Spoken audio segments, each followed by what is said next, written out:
The terraces at Duke Gardens are boldly symmetrical.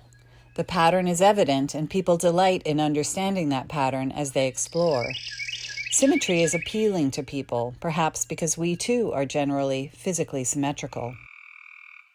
The axis, or the line that divides one mirrored side from the other, defines a symmetrical place. If you were to fold the terraces along their central path, you would find that it matches from side to side.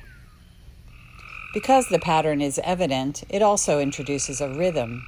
You can feel the tempo of the terraces as you walk through them, their complex rhythms becoming a visual symphony.